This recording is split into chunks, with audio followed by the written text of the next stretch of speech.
Ilahi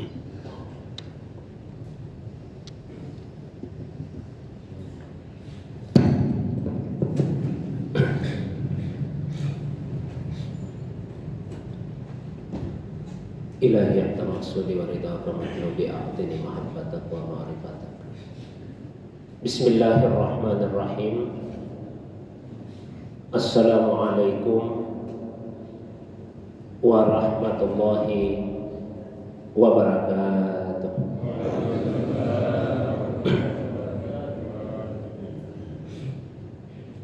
Alhamdulillahilladzi lam yazal aliman qadira.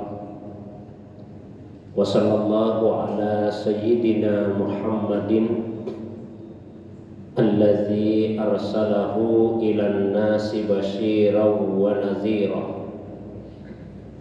wa ala ali Muhammadin wa sahbihi wa sallama tasliman katsira, amma ba'du. Bapak Ibu jamaah subuh yang semoga dirahmati, dimuliakan oleh Allah Subhanahu wa taala. Alhamdulillah, subuh ini kembali kita dihadirkan, dipertemukan oleh Allah Subhanahu wa taala dalam majelis yang semoga dimuliakan dan diberkahi. Salawat dan salam semoga senantiasa tercurah kepada kekasih kita Rasulullah Muhammad sallallahu alaihi wasallam, begitu pula kepada keluarga beliau, para sahabat dan juga pengikutnya yang senantiasa istiqamah menghidupkan sunnah Nabi sallallahu alaihi wasallam. Bapak Ibu jamaah subuh yang dirahmati, dimuliakan oleh Allah Subhanahu wa taala. Sebagaimana biasa, sebagai pengantar kajian kita, saya bacakan sebuah hadis Nabi sallallahu alaihi wasallam, khususnya hadis yang boleh jadi disalahpahami oleh sebagian orang, atau sederhananya kita istilahkan dengan hadis-hadis yang kontroversial. Untuk subuh ini hadis yang saya bacakan adalah sebuah hadis yang diantaranya terdapat di dalam kitab Sahih Muslim, urutan hadis yang 2702, juga terdapat di dalam kitab Musnad Ahmad bin Hanbal, di dalam kitab Sunan Abi Dawud, dan beberapa kitab hadis yang lain.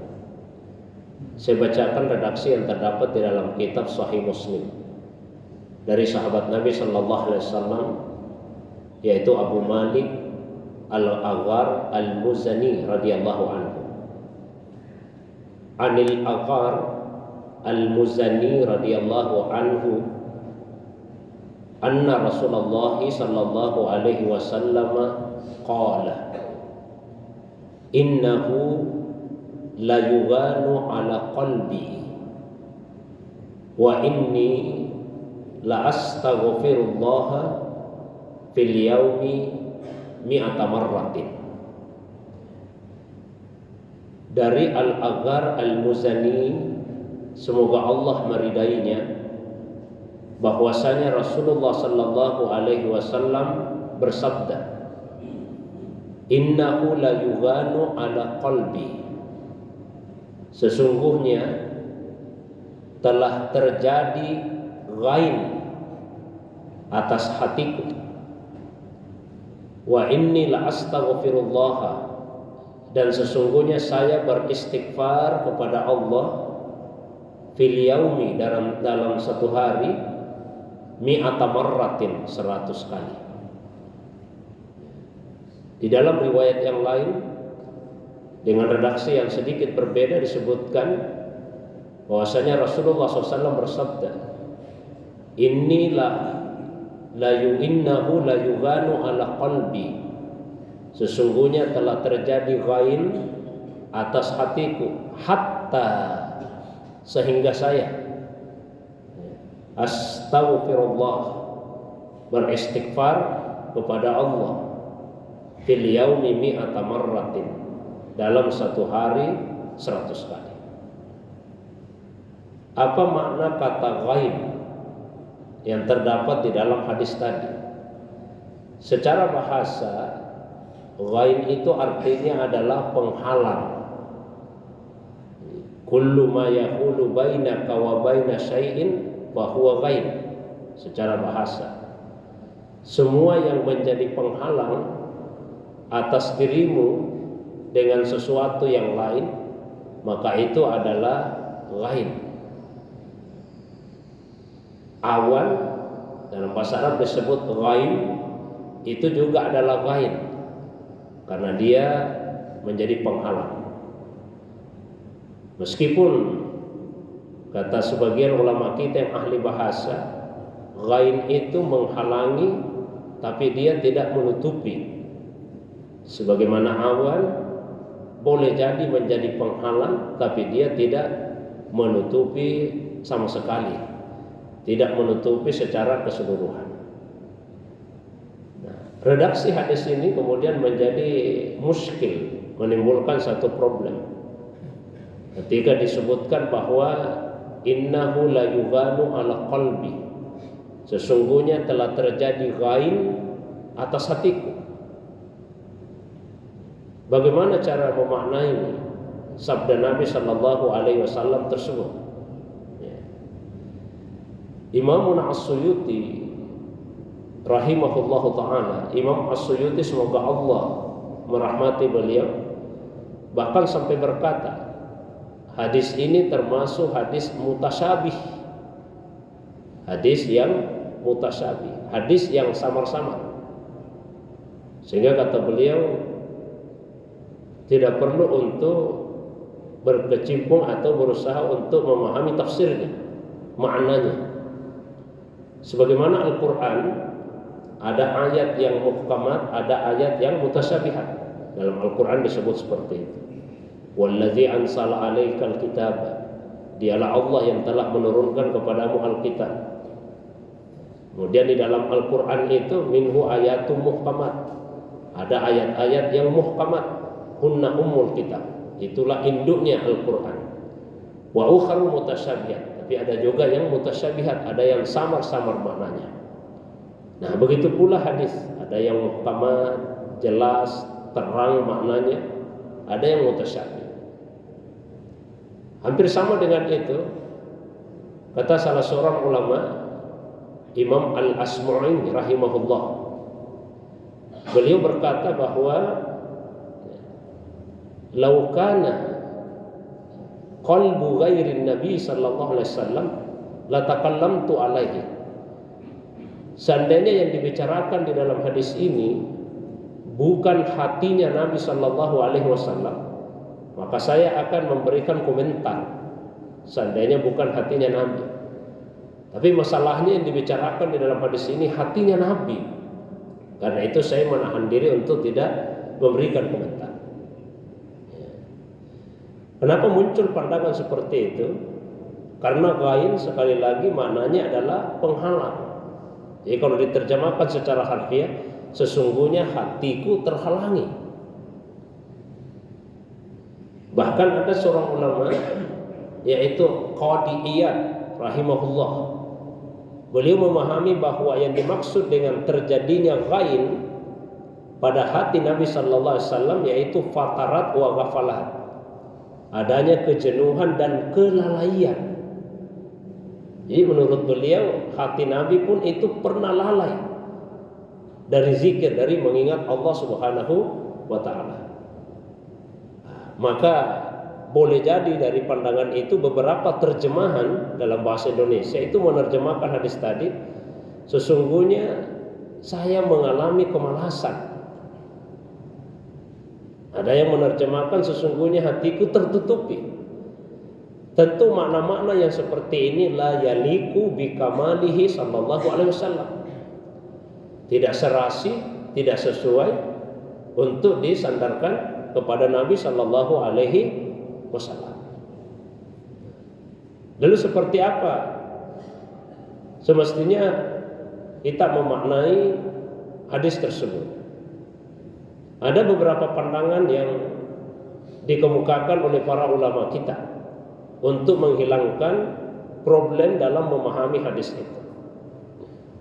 Yang pertama, bahwa ghain yang dimaksud adalah sakinah, ketenangan. Jadi innahu la yughanu ala qalbi, sesungguhnya terjadi ghain pada hatiku. Maksudnya di situ adalah hatiku mengalami ketenangan. Maka istighfar yang Nabi lakukan itu adalah untuk menunjukkan ubudiyah, penghambaannya kepada Allah Subhanahu wa taala. Bukan karena ada kekurangan yang beliau alami. Ada juga ulama kita yang memaknai bahwa ghain yang dimaksud yaitu munculnya khusyuk dan khudu' kepada Allah SWT.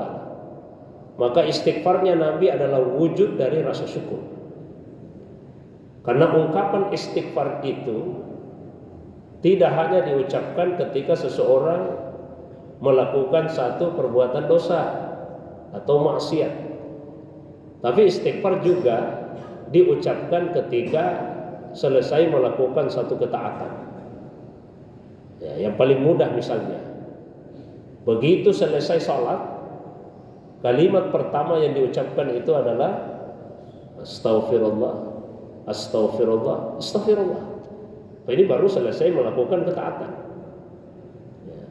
Cuman ada ulama yang memberikan pemanaan bahwa mengapa orang selesai salat itu beristighfar, karena sebaik apapun seseorang melakukan salat, tentu ada kekurangan di dalamnya. Seperti salat subuh yang kita kerjakan tadi, sebaik apapun kita berusaha melaksanakannya, tentu ada kekurangannya, tidak mungkin sempurna. Maka kita kemudian beristighfar kepada Allah SWT. Pemanaan yang lain, ya kita beristighfar sebagai wujud rasa syukur kita kepada Allah Subhanahu wa taala karena telah melakukan satu ketaatan kepada Allah SWT. Jadi istighfar bukan hanya karena berbuat maksiat, ya melakukan dosa, tapi juga ungkapan rasa syukur kepada Allah Subhanahu wa taala. Pandangan yang lain dikemukakan oleh ulama kita, ya, Nabi itu selalu berubah keadaannya dari kamal ilal akmal, dari keadaan yang sempurna kepada keadaan yang lebih sempurna, dari keadaan yang baik menuju kepada keadaan yang lebih baik. Ya. Jadi hati Nabi selalu seperti itu. Hati yang sudah baik berubah menjadi lebih baik lagi, nanti berubah lebih baik lagi, begitu seterusnya, tidak pernah stagnan.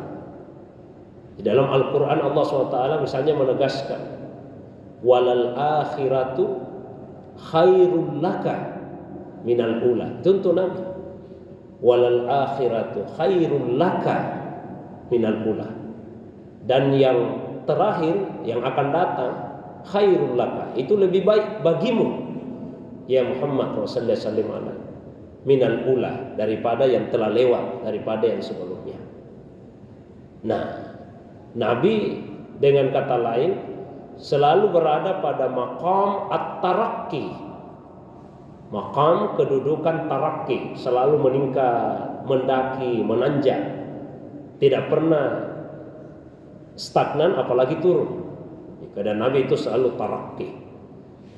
Maka ketika Rasulullah SAW berada pada satu maqam yang lebih baik, beliau kemudian melihat keadaan yang sebelumnya yang telah beliau lewati, keadaan yang baik juga, tapi yang sekarang ini lebih baik daripada yang sebelumnya. Ketika itulah beliau merasa ghain, melihat keadaan yang sebelumnya itu. Ada seorang ulama sufi, yaitu Abu Hasan Az-Zazili qaddasallahu sirrah. Beliau bercerita, saya berhari-hari mengalami kesulitan dalam memaknai hadis ini, selama berhari-hari. Sampai suatu malam saya kemudian bermimpi. Dalam mimpi itu saya didatangi oleh Rasulullah sallallahu alaihi wasallam. Lalu Rasulullah sallallahu alaihi wasallam menyampaikan kepada saya, wahai Abul Hasan, ghain Yang saya maksud adalah ghainul anwar, bukan ghainul aghyar. Penghalang yang saya maksud adalah ghainul anwar, cahaya-cahaya, bukan kegelapan-kegelapan. Jadi makna ghain dalam hadis itu sesuatu yang positif. Jangan dimaknai karena Nabi merasa malas, maka kemudian beliau beristighfar kepada Allah SWT. Karena Nabi lalai, lalu kemudian beliau istighfar, mohon ampun pada Allah SWT. Karena Nabi sepanjang hidupnya tidak pernah lalai dari mengingat Allah Subhanahu wa taala. Aisyah radhiyallahu anha, salah seorang istri Nabi SAW, pernah berkata, "Kana Rasulullah sallallahu alaihi wasallam yazkurullaha fi kulli ahyanihi." Dan Rasulullah sallallahu alaihi wasallam itu senantiasa berzikir kepada Allah dalam sepanjang hidupnya. Artinya Nabi hatinya tidak pernah lalai dari mengingat Allah Subhanahu wa taala. Semakna dengan itu, Aisyah radhiyallahu anha bercerita bahwa beliau pernah bertanya kepada Nabi sallallahu alaihi wasallam, "Ya Rasulullah, atanamu qabla an tutir?" Apakah Anda tidur dulu ya Rasulullah sebelum salat witir? Maka Nabi menjawab, "Tanamu ainayya wa la yanamu qalbi." Kedua mataku terpejam, tapi hatiku tidak pernah tidur. Jadi Rasulullah sallallahu alaihi wasallam itu meskipun dalam keadaan tidur, hatinya tidak pernah tidur. Hatinya tidak pernah lalai. Selalu zikir, selalu ingat kepada Allah Subhanahu wa taala. Zikir dengan hati. Tidak pernah lalai dari mengingat Allah SWT. Nah, dalam pemaknaan seperti itu pula lah, semestinya kita memahami hadis-hadis yang menceritakan pernah beberapa kali Rasulullah SAW lupa rakaat di dalam salatnya.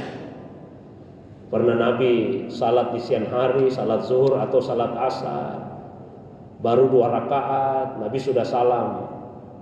Dan tidak ada sahabat yang berani menegur Nabi SAW dalam salatnya. Sampai setelah selesai salat, barulah ada seorang sahabat yang bernama Khirbaq, yang lebih dikenal dengan gelar Zul Yadain, datang menemui Nabi. Kemudian bertanya kepada beliau, "Ya Rasulullah, apakah Anda lupa atau salatnya dikasar?" Maka Nabi menjawab, "Mana situ walam tuksar." Saya tidak lupa dan salat juga tidak dikasar. Kata Khirbaq, "Kalau Anda tidak mengkasar ya Rasulullah, berarti Anda lupa. Karena tadi kita cuma salat 2 rakaat saja." Nabi kemudian bertanya kepada sahabat-sahabat yang lain, "Asadaka Zul Yadain?" Benarkah yang disampaikan oleh Zul Yadain ini? Kata para sahabat, "Benar ya Rasulullah." Nabi kemudian melanjutkan 2 rakaat sisanya. Nah, hadis ini mesti dipahami dalam kerangka yang saya sampaikan tadi, bahwa Nabi itu tidak pernah lupa kepada Allah.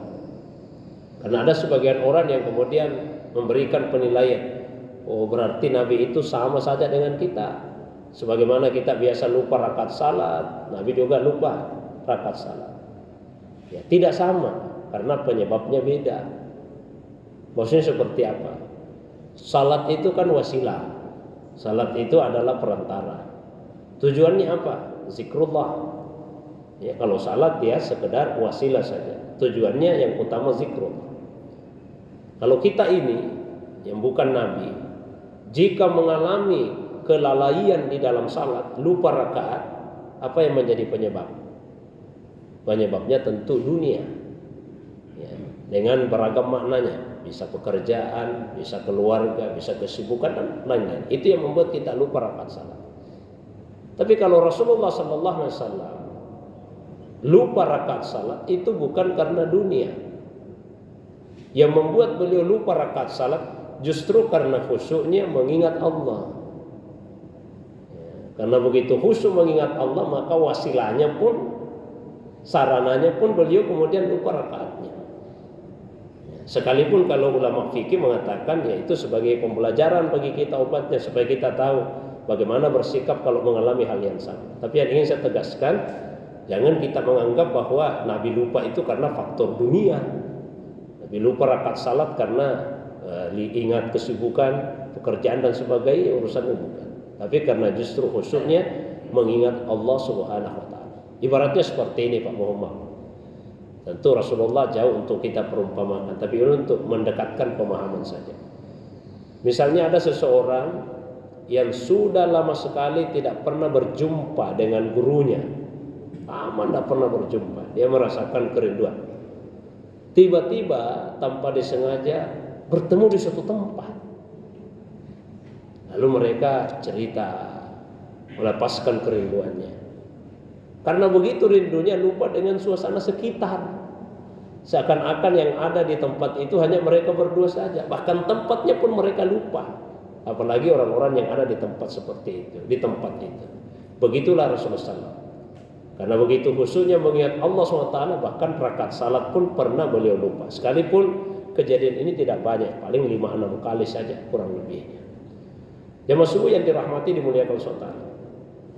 Pemaknaan yang lain yang cukup bagus juga dalam menjelaskan hadis tadi adalah bahwa yang dimaksud dengan yughanu ala qalbi, terjadi ghain pada hatiku, yaitu tu'radu ila Rasulillah sallallahu alaihi wasallam a'malu ummatihi, dinampakkan, diperlihatkan kepada Nabi sallallahu alaihi wasallam amalan-amalan umatnya.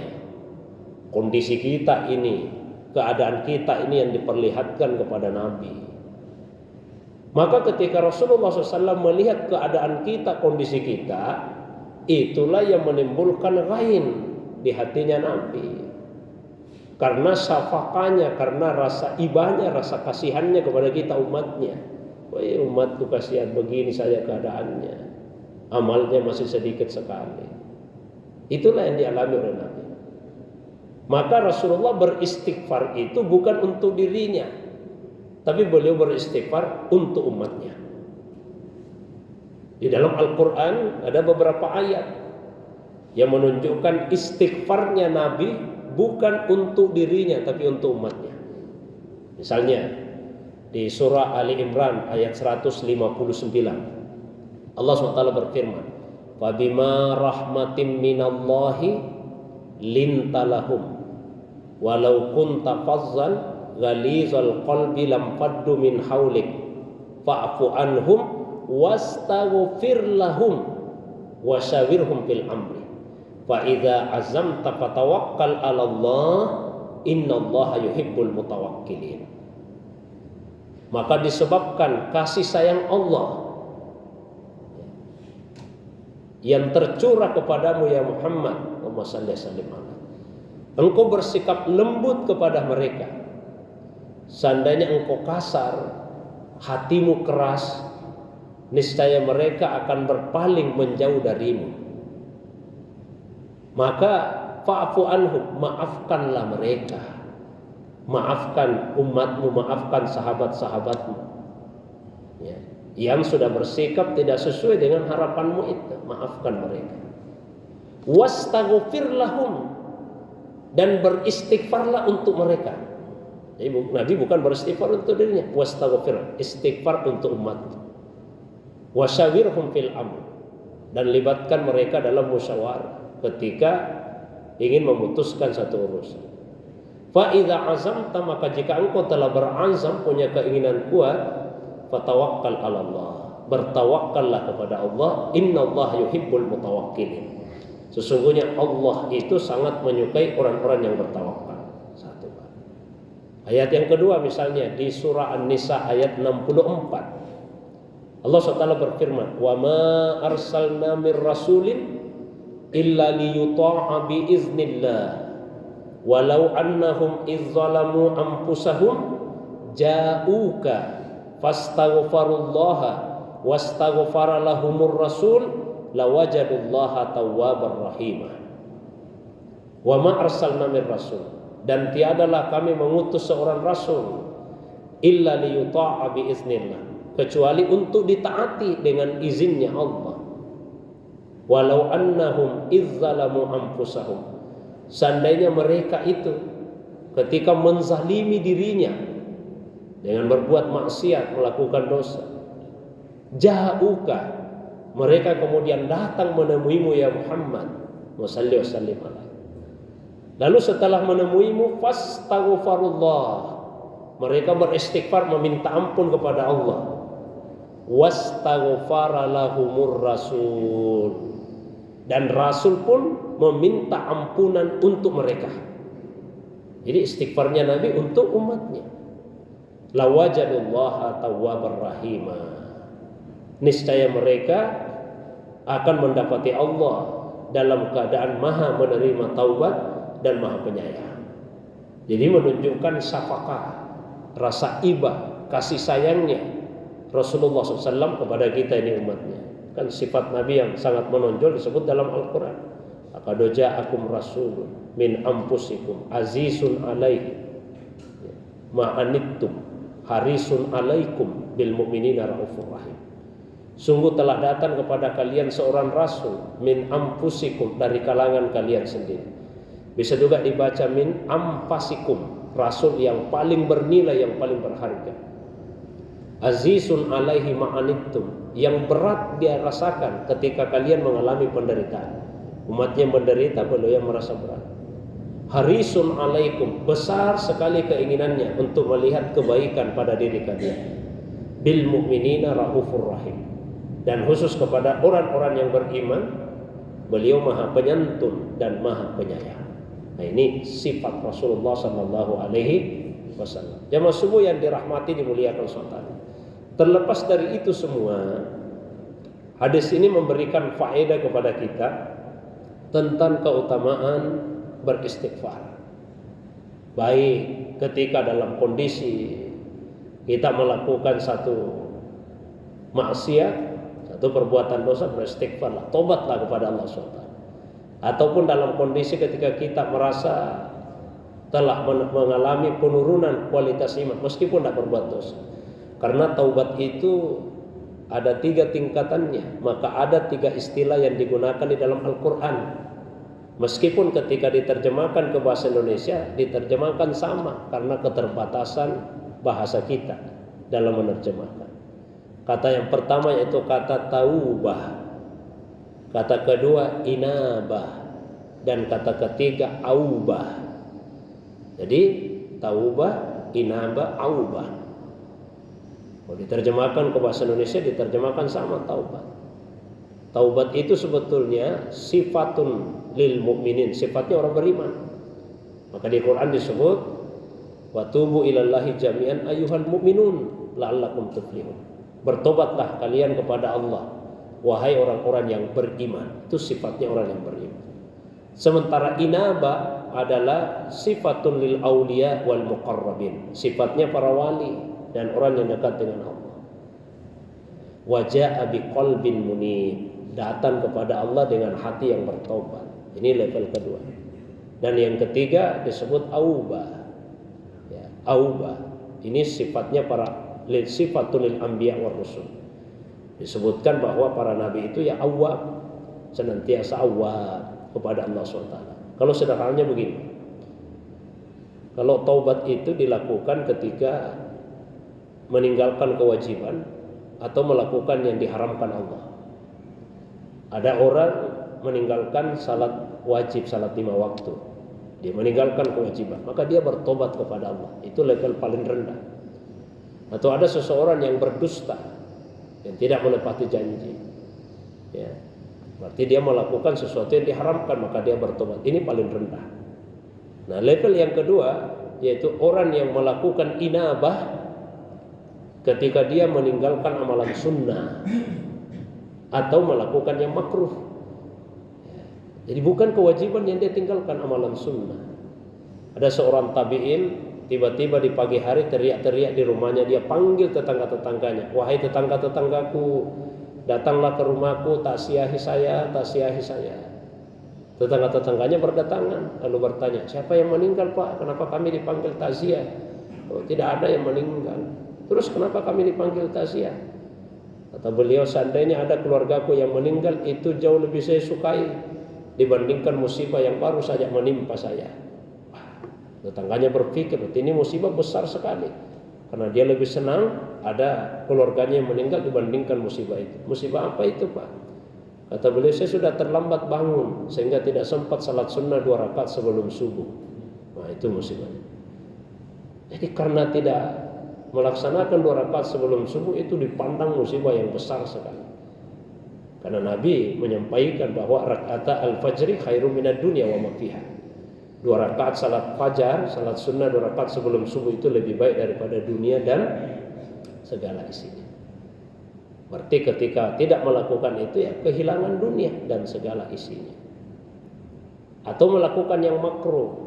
Karena satu kondisi terpaksa makan minum berdiri, kan dilarang Nabi. Tapi bukan larangan haram, larangan makruh. Maka ia akan bertobat kepada Allah. Namanya inabah. Karena kondisi akhirnya dia buang air kecil berdiri, itu dilarang, tapi larangan makruh bukan larangan haram. Ya. Adapun taubat level yang ketiga yang disebut aubat tadi bukan karena melakukan yang haram atau melakukan yang makruh, tapi melakukan yang mubah. Hanya karena melakukan yang mubah itu, maka ada penurunan pada kualitas hatinya, zikirnya. Misalnya ketika dia sibuk dengan keluarga, atau ketika dia bekerja, ini kan pekerjaan mubah semua, perbuatan mubah. Tapi ketika perbuatan mubah itu menyebabkan kualitas hati kita menurun, berkurang keimanan kita, zikir kita, maka segeralah bertobat kepada Allah Subhanahu wa ta'ala. Ada seorang sahabat Nabi SAW namanya Hanzalah. Tiba-tiba beliau teriak-teriak, laqadona faqah Hanzalah, laqadona faqah Hanzalah. Sungguh Hanzalah telah munafik. Sungguh Hanzalah telah munafik. Nafaqah Hanzalah. Padahal Hanzalah ini sahabat yang rajin sekali ibadah. Datanglah sahabat-sahabat termasuk Abu Bakar. Nah, kenapa kamu mengatakan kamu sudah munafik? Nah, rajin sekali ibadah. Bagaimana saya tidak mengatakan seperti itu? Kalau kita sama-sama Nabi, dengar pengajian, ya, kita dengarkan nasihat-nasihatnya Nabi, itu sepertinya akhirat saja yang kita ingat. Sepertinya sudah surga itu di depan mata. Tapi begitu kita pulang ke rumah, kumpul dengan keluarga, kondisi hati kita tidak begitu lagi. Berarti saya munafik ini. Kata Abu Bakar As-Siddiq, berarti saya juga munafik karena begitu juga keadaan saya. Akhirnya dua-duanya datang menemui Nabi, diceritakan itu. Apa kata Nabi? Saatan. Yang begitulah hati manusia.